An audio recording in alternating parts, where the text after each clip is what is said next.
چپ اگر آواز حلق سے نکالی تو تمہارے منہ میں بم ڈال کر مار ڈالوں گا۔ میجر رائے کی دھمکی نے اس کی رگوں کا خون ہی منجمد کر دیا تھا۔ اس کا رونا یکلحت رکا اور اب وہ مسلسل ہسکیاں لے رہا تھا۔ لو پانی پانی۔ کرنل گوپال کرشنا نے اسے پانی کا گلاس تھماتے ہوئے کہا، سر یہ ایسے نہیں بتائے گا، میں ذرا اسے دوسرے کمرے میں لے جا کر الٹا لٹکاتا ہوں۔ 2 گھنٹے تک الٹا لٹکنے کے بعد اس کا دماغ بالکل ٹھیک کام کرنے لگے گا۔ رائے نے اپنا نفسیاتی دباؤ بڑھاتے ہوئے کہا، نہیں نہیں میجر صاحب، یہ بڑا سمجھدار بچہ ہے۔ تمہاری کتنی بہنیں ہیں؟ اچانک ہی کرنل گوپال نے اس سے پوچھا۔ 3 جناب۔ 3 خوفزدہ حنیف کے منہ سے بے ساختہ نکلا۔ تم کیا پسند کرو گے کہ یہ لوگ انہیں اٹھا کر یہاں لے آئیں؟ اور پھر گوپال کرشنا نے اس کی آنکھوں میں جھانک کر نامکمل بات کی تو حنیف کو اپنے بدن سے جان نکلتی ہوئی محسوس ہوئی۔ اس سے کیا علم تھا کہ اس بیچارے کے ساتھ یہ لوگ کیا چوہے بلی کا کھیل کھیل رہے ہیں۔ اپنی جان بچانے کے لیے اس نے کہہ دیا کہ اس کے باپ کو ہی علم ہوگا، اور اس نے دونوں باتیں نہیں سنی اور تھوڑی دیر بعد اس کا باپ وہاں موجود تھا۔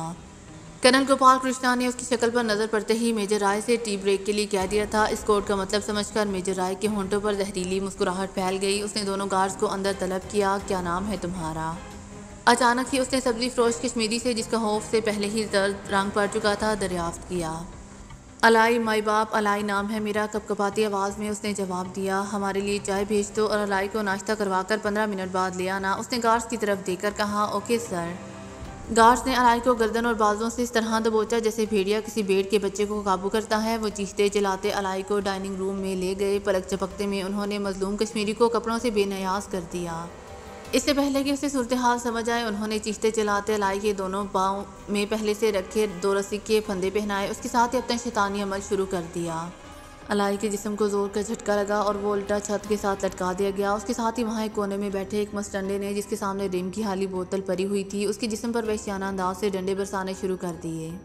وہ یہ دیکھے بغیر مار رہا تھا کہ چوٹ الائی کے جسم پر کہاں پڑتی ہے۔ بمشکل 4-5 منٹ کی مار نے الائی کی آواز بند کر دی تھی۔ بے ہوش ہو گیا سالہ، اس نے الائی کے بال پکڑ کر اس کی گردن اٹھاتے ہوئے کہا۔ اب انہوں نے الائی کو زمین پر لٹا دیا تھا۔ پانی کے چینٹے مارنے کے بعد وہ اسے ہوش میں لے کر آئے تھے، جس کے ساتھ اس پر دوبارہ وحشیانہ تشدد شروع ہو گیا۔ اب اسے 3-4 درندے مل کر مار رہے تھے۔ 15 منٹ میں وہ 3 مرتبہ بے ہوش ہوا، اور 15 منٹ بعد جب وہ اسے ناشتہ کروا کر واپس لے جا رہے تھے تو الائی کی شکل نہیں پہچانی جا رہی تھی، صرف اس کے چہرے پر آنکھیں ہی اس کی اپنی اصل حالت میں باقی رہ گئی تھیں۔ اسے وہ بالکل ننگی حالت میں یہاں لے کر آئے تھے۔ کرنل گوپال اور میجر رائے اس درمیان چائے سے فارغ ہو چکے تھے۔ الائی کو انہوں نے گردن سے پکڑ کر جھٹکا دیا اور وہ سیدھا کرنل گوپال کے قدموں میں جا گرا تھا۔ خدا کے لیے مجھے معاف کر دو، مجھے کچھ علم نہیں، میرا کوئی قصور نہیں، مجھے کیوں مار رہے ہو؟ الائی وحشیانہ انداز میں چیخ رہا تھا۔ کر دیتے ہیں، تم لوگ جاؤ، میجر رائے نے کہا اور گارڈز کو واپس لوٹا دیا۔ الائی دیوار سے لگ کر بیٹھا تھا جب رائے نے اس کے سامنے وہ اسکیچ لہرایا اور کہا، اسے غور سے دیکھو اور بتاؤ یہ کون ہے؟ مم میں نہیں، الائی نے درد سے بے قابو ہوتے ہوئے کہا۔ اچھا، اس کا مطلب ہے ابھی تمہارا ناشتہ مکمل نہیں ہوا، رائے نے اس کے نزدیک اکڑوں بیٹھ کر کہا۔ دیکھو اپنے دماغ پر زور ڈالو، ابھی تمہارا لڑکا یہاں آیا ہے، اگر تم نے اسے نہ پہچانا تو ہم تمہاری تینوں لڑکیوں کو یہاں لے آئیں گے اور ان کا وہی حال کریں گے جو تمہارا کیا ہے، اس کے بعد شاید تم اسے آسانی سے پہچان جاؤ۔ کرنل گوپال نے کہا، مام میں خدا کی قسم کھاتا ہوں، مجھے اس کا علم نہیں، میں نے اسے زندگی میں شاید 1-2 مرتبہ دیکھا ہے، میں اسے نہیں جانتا، خوفزدہ الائی نے ہاتھ باندھتے ہوئے کہا۔ اچھا، سب سے پہلے کب دیکھا تھا؟ میجر رائے نے پوچھا۔ اس کے ساتھ ہی الائی پر سوالات کی بوچھاڑ شروع ہو گئی۔ 1 گھنٹے تک اس اذیتناک صورتحال کا خاتمہ بلاخر اسی کی اسی حالت میں یہاں سے روانگی پر ہوا، لیکن اسے اپنے گھر نہیں، بانڈی پورہ کے ایک تفتیشی مرکز میں پہنچا دیا گیا۔ اب وہ اپنی خوش قسمتی سے ہی یہاں سے واپس جا سکتا تھا۔ اس کا مظلوم بیٹا جب 15 روز بعد گھر پہنچا تو اس کی حالت غیر ہو رہی تھی۔ درندوں نے معصوم بچے کے ساتھ انسانیت سوز سلوک کیا تھا، وہ چلنے سے بھی معذور دکھائی دے رہا تھا۔ البتہ ایک محاذ پر راہ کو منہ کی کھانا پڑی۔ جب دوسرے روز بلیک کیٹس الائی کی بیٹیوں کے حصول کے لیے حملہ آور ہوئے تو لڑکیاں وہاں نہیں تھیں۔ اس کے باپ کی رات کے آخری پہر گرفتاری کے ساتھ ہی مجاہدین حرکت میں آئے تھے۔ انہوں نے تینوں بچیوں کو راتوں رات یہاں سے نکال کر سری نگر ان کے رشتہ داروں کے گھر پہنچا دیا تھا۔ 40 گھنٹے کی مسلسل تفتیش اور تحقیق کے بعد راہ کے station chief colonel Gopal Krishna نے اس سازش کی قریباً تمام کڑیاں ملا لی تھیں، اور سوپور سے 18 ایسے بے گناہوں کو جن پر کسی نہ کسی حوالے سے اس سازش میں حصہ دار ہونے کا شک کیا جا رہا تھا، بھارتی انٹیلیجنس کے سرماؤں نے ان کے گھروں سے اٹھا کر انٹیروگیشن سینٹرز میں پہنچا دیا تھا۔ تیسرے روز گوپال کرشنا ذمہ داری اپنے مخصوص لوگوں کو سونپ کر واپس سری نگر جا رہا تھا۔ اس نے گرفتار شدگان پر بےایمانہ تشدد کروانے کے بعد جہانگیر کے حد و حال سے ملتا جلتا ایک اسکیچ تیار کروا لیا تھا۔ سری نگر پہنچنے پر اس اسکیچ کی سینکڑوں فوٹو کاپیاں مقبوضہ جموں کشمیر میں شیطان کی آند کی طرح پھیلے راہ کے نیٹ ورک کو منتقل ہو گئی تھیں۔ تمام ایجنسیوں کو اس خطرناک دہشت گرد کی اصلیت معلوم کرنا تھی۔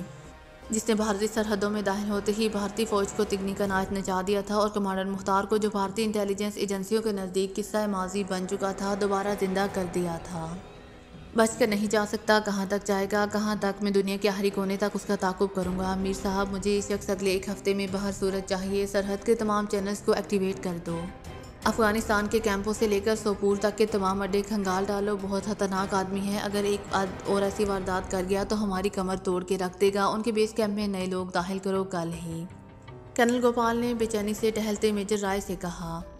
ڈونٹ وری سر، ایسا ہی ہوگا، مجھے خود ہی کیوں نہ جانا پڑے، میں اس کا کھوج لگاؤں گا۔ میجر رائے نے بڑے اعتماد سے گردن ہلائی۔ اینی وے، کل اپنے لونڈوں کو جمع کرو، ایک پلان ہے میرے پاس۔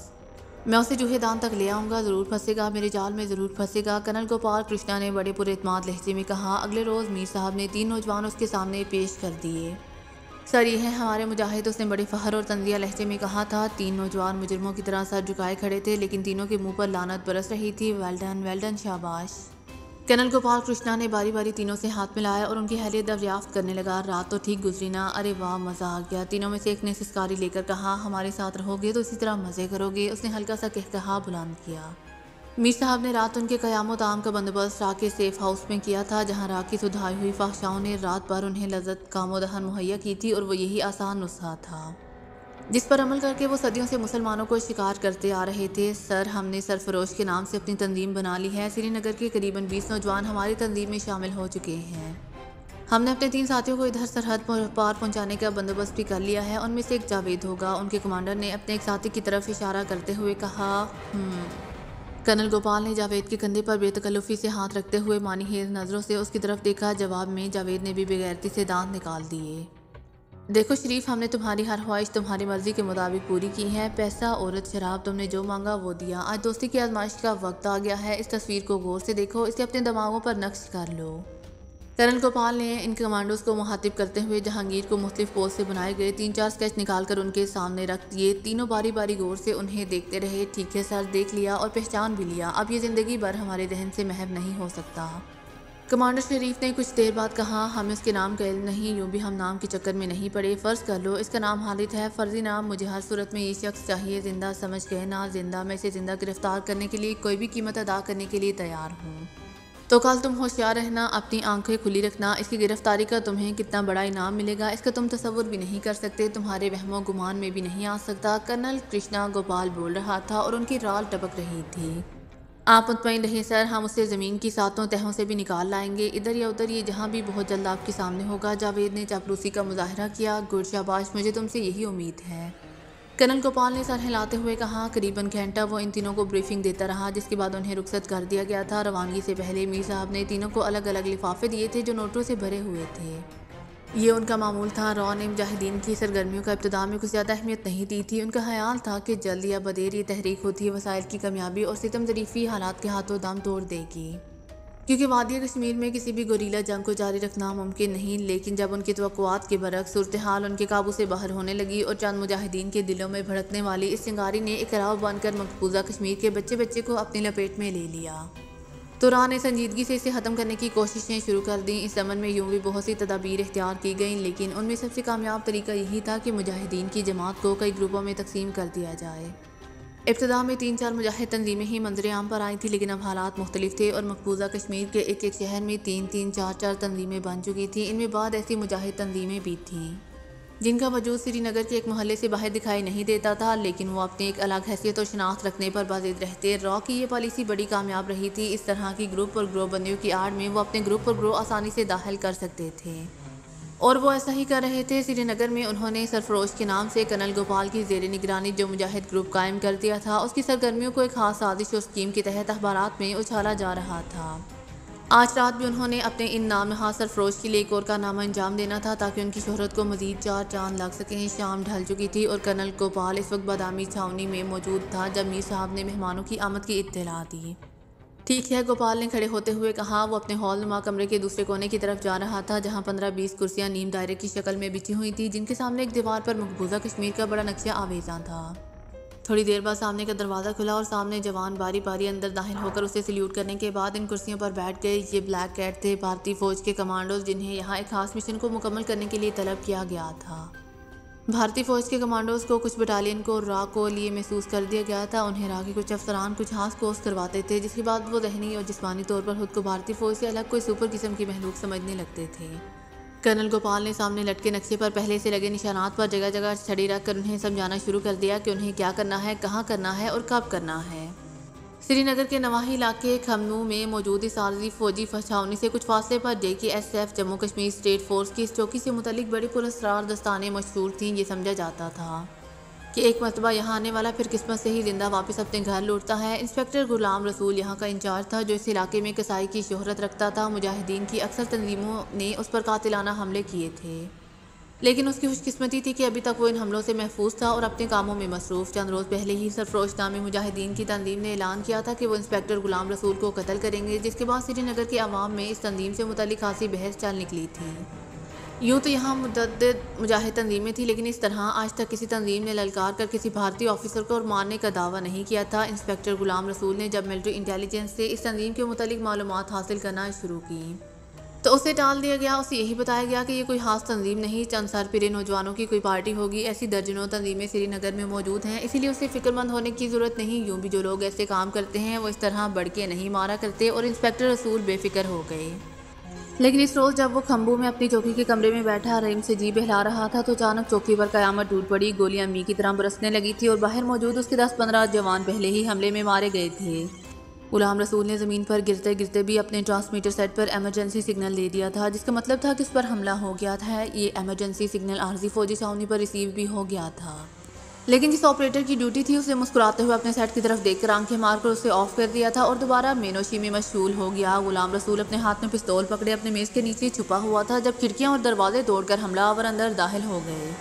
غلام رسول کے کمرے کا بلب جل رہا تھا۔ اس نے اسی بلب کی روشنی میں حملہ آوروں کو دیکھا تو اس کی آنکھیں حیرت سے پھٹی کی پھٹی رہ گئیں۔ یہ تو بھارتی فوج کے بلیک کیٹس تھے۔ اس سے پہلے کہ اس کے منہ سے ایک بھی لفظ نکلتا اس کے جسم میں درجنوں گولیاں پیوست ہو گئیں۔ مرنے سے پہلے حیرت اور خوف سے اس کی آنکھیں کھلی کی کھلی رہ گئی تھیں۔ یہ وہی بلیک کیٹس تھے جنہوں نے تھوڑی دیر پہلے کرنل گوپال کرشنا سے بریفنگ لی تھی۔ اس کا تعلق را کے خصوصی SSB گروپ سے تھا۔ انہوں نے بڑے اطمینان سے انسپکٹر غلام رسول کی گولیوں سے چھلنی لاش باہر کھینچی، اسے کمرے سے باہر نکالا اور گھسیٹتے ہوئے ٹرک سے سڑک تک لے آئے، جہاں ایک طرف ان کا شکتیمان ٹرک کھڑا تھا۔ اس کے ڈرائیور کے ساتھ والی سیٹ پر بیٹھے میر صاحب نے انہیں اس طرف آتے دیکھ کر اپنے دائیں ہاتھ میں پکڑے گتے کا جائزہ لیا اور باہر آ گئے۔ باہر آ کر اس نے رسی میں پرویا ہوا یہ گتا اس کی لاش کی گردن میں ڈال دیا۔ دوسرے ہی لمحے وہ لوگ جس طرح آندھی اور طوفان کی رفتار سے آئے تھے اسی طرح واپس لوٹ گئے۔ دوسرے روز علیہ صبح اخبارات کے جو رپورٹرز اور فوٹوگرافر یہاں پہنچے انہوں نے دیکھا کھمنو کے اس JKSF پوسٹ کے گرد قریباً 8 لاشیں پڑی تھیں، جبکہ انسپکٹر غلام رسول کی لاش سڑک پر موجود تھی، جس کے گلے میں لٹکتی گتے کی تختی پر لکھا تھا کشمیری قوم کے قاتل کا انجام سرفروش۔ کسی نے یہ بات نوٹ نہ کی کہ آج خلاف معمول انہیں لاش کی تصاویر اتارنے کی اجازت کیوں دی گئی ہے، حالانکہ اس سے پہلے کبھی ایسا نہیں ہوا تھا اور جہاں بھی مجاہدین حملہ کرتے اس علاقے میں کرفیو لگا کر اس طرف جانے والے راستے بند کر دیے جاتے تھے۔ معمول کی کارروائی آج بھی دہرائی گئی، لیکن اس ڈرامے کی ساری کارروائی مکمل ہونے کے بعد جیسے ہی فوٹوگرافرز نے تصاویر مکمل کی وہاں فوج آ گئی۔ اس سے پہلے وہاں CRPF کے جوان موجود تھے۔ فوجیوں نے آتے ہی اخبار نویسیوں کو ڈرانا دھمکانا شروع کر دیا اور فوراً وہاں سے بھاگ جانے کا حکم دیا۔ اس کے بعد انہوں نے معمول کی کارروائی شروع کر دی۔ وہاں موجود لوگوں پر لاٹھی چارج کیا گیا، ہوائی فائرنگ کی گئی اور تھوڑی دیر بعد کرفیو لگا دیا گیا۔ را کے station commander colonel Gopal Krishna نے ایک کامیاب سازش کے تحت را کی اسپانسر تنظیم سرفروش کو مقبوضہ کشمیر کے سادہ لوگ مسلمانوں کے دلوں میں نقش کروا دیا تھا۔ یہی وہ چاہتا تھا، اگر اس عظیم مقصد کے لیے اسے 10 کی بجائے 1000 بھارتیوں کی بھی قربانی دینی پڑتی تو وہ اس سے اجتناب نہ کرتا۔ یہاں سری نگر میں بھارت سرکار کے سینکڑوں وفادار موجود تھے جو دلی سرکار سے اپنی وفاداری کے لیے کچھ بھی کر گزرنے کو تیار تھے۔ یوں بھی اس طرح کشمیریوں کے ہاتھوں کشمیریوں کی نسل کشی کا فریضہ ادا ہو رہا تھا۔ بہت عظیم انسان تھا، اس نے جو کہا سچ کر دکھایا۔ بھارت ماتا کے لیے وہ اپنی جان کی قربانی سے بھی دریغ نہیں کرے گا، وہ اکثر کہا کرتا تھا، اور اس نے جو کہا سچ کر دکھایا۔ شہید انسپکٹر غلام رسول نے سرکاری ملازمین کے لیے ایک عظیم مثال قائم کر دی تھی۔ اپنے فرض کی ادائیگی میں اپنی جان سے گزر جانے کی مثال وہ ہمارا ہی نہیں، اس وادی کا ہی نہیں، سارے بھارت دیش کا ہیرو ہے۔ میں سینٹرل حکومت سے اس کے اعزاز کی بنتی کروں گا۔ مجھے امید ہے وقت پڑنے پر آپ سب بھی شہید انسپکٹر غلام رسول کی طرح اپنے دیش کے لیے بھی ذرا سی قربانی سے دریغ نہیں کریں گے۔ آتنکواد کے خلاف شہید انسپکٹر غلام رسول کی اس قربانی نے ثابت کر دیا ہے کہ وادی کشمیر کا بچہ بچہ ان دیش دروہیوں کے خلاف لڑنے کے لیے تیار ہے۔ ہم سب اپنے اپنے شہید ساتھی کی عظمت کو سلام کرتے ہیں۔ جے ہند۔ JKSF کا ڈپٹی کمانڈنٹ شکلا اپنے جوانوں سے خطاب کر رہا تھا۔ انہوں نے اسٹیج کے سامنے انسپکٹر غلام رسول کی لاش کو بھارتی ترنگے میں لپیٹ کر رکھا ہوا تھا۔ اس کے بدن سے خون ابھی بھی بند نہیں ہوا تھا اور اب منہ سے عجیب سی گندگی نکل کر ترنگے کا حلیہ بگاڑنے لگی تھی۔ شاید یہی دیکھ کر ڈاکٹر نے ڈپٹی کمانڈنٹ شکلا کو اشارہ کیا تھا، جس نے اپنا بھاشن ختم کر دیا۔ غلام رسول کے پیچھے قطار میں اس کے باقی مردار ساتھیوں کی لاشیں بھی موجود تھیں، انہیں بھی بھارتی ترنگوں میں لپیٹا گیا تھا۔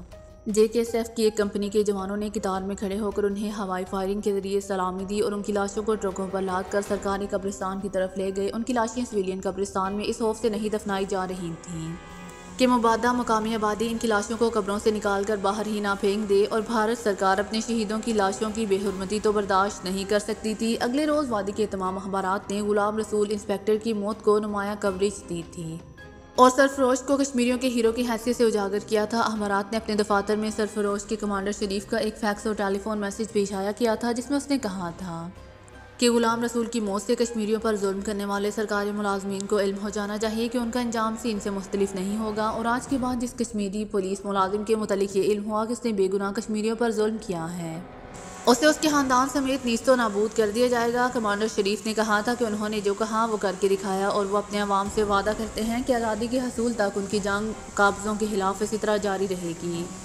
اس کی اس دلیرانہ اقدام پر جوش بیان نے سرفروش کمانڈر شریف کو کشمیری عوام میں ایک ہیرو کا مقام دلا دیا تھا۔ مجاہدین کے دوسرے گروپوں میں بھی سرفروش کا احترام بڑھنے لگا تھا، اور کرنل گوپال کرشنا بھی یہی چاہتا تھا۔ اس نے ماضی کی طرح اب بھی گھر کے بیدیوں سے لنکا ڈالنے کا تہیہ کر لیا۔